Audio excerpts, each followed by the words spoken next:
Your WNEM TV5 News Update. Good evening, everyone. I'm David Custer. Among our top stories, a bloody Valentine's Day at a home in Burton, leaving one man dead. Police say 25-year-old Jonathan Skaggs and 3 other suspects broke into the home of Skaggs' ex-girlfriend early Sunday, attacking the woman and her current boyfriend. The victims defended themselves, according to police, stabbing Skaggs multiple times in the chest. Skaggs collapsed outside and died. The Burton police chief says lockdowns and COVID-19 has brought a significant increase to violent crimes in the area. I think through this pandemic, we see that the violent nature of crimes has gone up a little bit. Our actual crime stats are going down. It just kind of seems like the violent nature is up a little bit. The remaining suspects are in custody. New cases of COVID-19 in Michigan are trending downward. Just 1,265 cases added since Saturday, with only 8 additional deaths, bringing the state's overall totals to more than 575,000 cases. Nearly 518,000 cases have since recovered.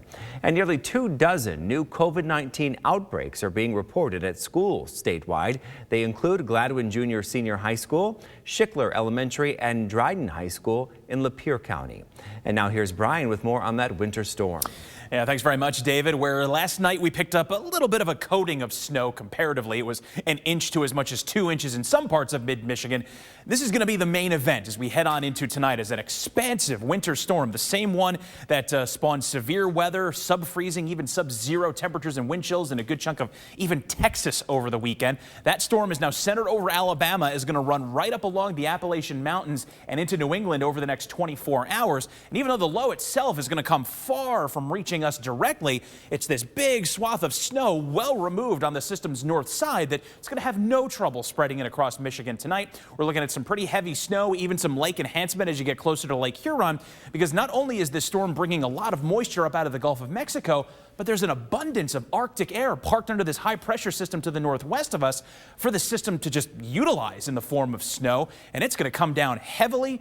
It's going to be a fluffy snow, a little bit deceiving when you say it that way, but still one that's going to have no trouble coating the roads either into the overnight period and certainly for the Tuesday morning commute. So hour by hour forecast, snow quickly overspreading the region even by about 9 p.m. tonight. We're looking at moderate to heavy snow beginning to break out around the Tri-Cities, Mount Pleasant to Alma, many of our thumb locations as well. And you're into the thick of it at that point in the Flint Metro and I-69 areas. The snow shield will continue to work its way gradually north by midnight, reaching you around the Tawas and Oscoda areas, back through Gladwin and Clare, and continuing at that same moderate to heavy pace as far out as about 4 a.m. It'll be steadiest through about that time, because then once the main swath of snow begins to depart to the northeast of us, by the time we hit the morning commute, the snow will be becoming more intermittent, but then we're going to be transitioning into more of a lake effect phase to this storm, because as we roll into the 8 o'clock hour and fast forward to midday tomorrow, we continue to see these north to northeast winds strong on the backside of this system coming directly in off of Lake Huron.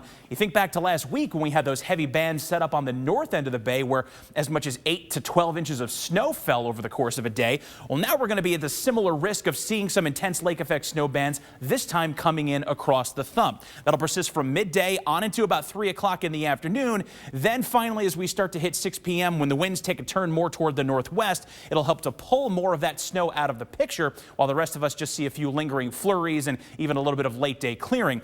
But ultimately, when this is all said and done, big wallop for you folks around most of the thumb, much of eastern Huron County from Bad Axe really onto the shore, Sandusky, really all of Sanilac and Lapeer counties as well, and even back into about the Flint Metro, most of I-69, you're looking at 6 to 10 inches of snow, the combination of the steady snow that we see during the overnight period tonight and then the lingering lake effect activity tomorrow.